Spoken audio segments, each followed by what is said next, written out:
Normally, on KIDStory Quick Tips, we provide you with some just simple things that can enhance your storytelling, your retells, maybe the opening questions, different activities. But right now, we want to provide just some encouragement to you, things to spur you on to continue creating these relational environments that disciple children in the ways of Christ. And so these are testimonies. They are going to be from children, from leaders, from parents on how these relational discipleship environments have changed their relationship with one another and with Christ. So join us on these KIDStory stories.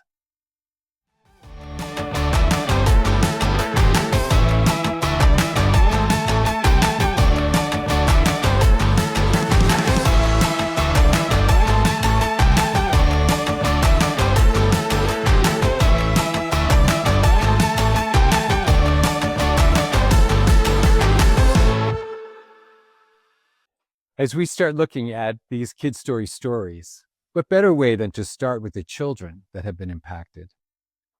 So I'd like to share with you some of the ones that have come across my desk that hopefully will encourage you in your work with the children that God has you serving. One little girl was very much prejudiced against. And in her school, everybody would tease her because of her race, because of the color of her skin. She heard the story of the Good Samaritan and was encouraged to treat the other children like the Good Samaritan treated the man that had been robbed and beaten. Well, days later, her dad came to pick her up. And here she is coming out of school, holding hands with one of the children that probably tormented her the most. And here they were, they're holding hands. And as they went their separate ways, they said, "See you later, best friend."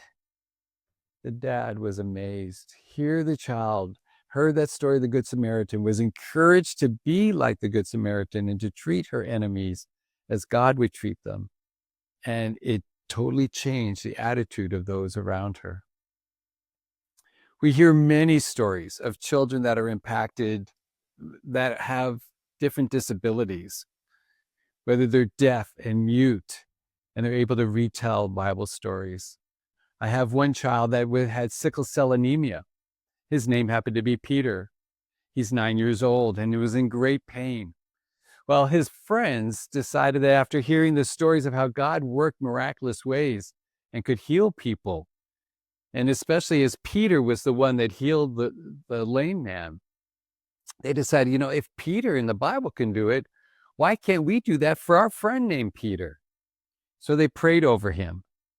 And here it is, 2 years later, and that boy no longer has sickle cell anemia. He had been healed through the prayers of his friend. Or how about, speaking of being healed through the prayers of a child, there was a girl, 9 years old, that her aunt went into the hospital because she was demon-possessed. And the way that she was acting, she was no longer safe in her home environment. So they locked her up in the hospital. Well, the girl heard the story of the demoniac being healed by Jesus. And so she went to her mom and she says, "Mom, we need to go and pray for Auntie." Well, growing up in a Hindu home, the mom didn't know quite what to do, but she decided, okay, we'll go and we'll pray for Auntie. So the girl went to the hospital, prayed over her aunt, and prayed that those demons would leave her aunt. And sure enough, the demons actually responded and say, "We're leaving now." And that aunt had been healed and was able to leave the hospital. There's so many others where, like, deaf and mute children are able to retell stories. There's a story of one child who's autistic. Many autistic children are able to engage in the stories, the way that they're told and the way they get to be involved in the routine of what they experience. And one child would only talk to his mom. Well, one evening coming home from a Christmas service at their church, well, this little guy, he started sharing with the whole carload of people about the story and about his response and how he had been talking and everything that had happened in the story. And the mom, she was just in tears because here her child was now able to start communicating with others in their family and others that were in their car. We hear of other stories of children that are autistic that that just have no way of comprehending how to express their emotions and express their feelings. And yet here, through KIDStory, they were able to, with gestures and just expressions on their face, were able to express how they were thinking, what they were feeling after being told a Bible story. And, there's so many others that I could tell you, about children praying for their parents and parents finding jobs or parents reconciling with one another. But I'd like to just close with this one last story. And I think you'll enjoy this one as well.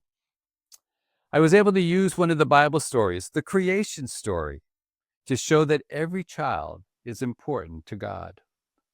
Some of the children were able to retell the story with a lot of excitement. One actually gave his life to Christ. One of them, whose peers and parents said that he is hopeless and unwanted because he was only born with one limb, but now has found a new identity in Christ because of the story and his involvement in that story. So be encouraged. Continue to create that relational discipleship environment where kids feel safe to share what God is revealing to them and how God is working in their hearts and in their minds. God bless you. We'll see you again. Thank you for joining us on this version of KIDStory Quick Tips, actually KIDStory Stories.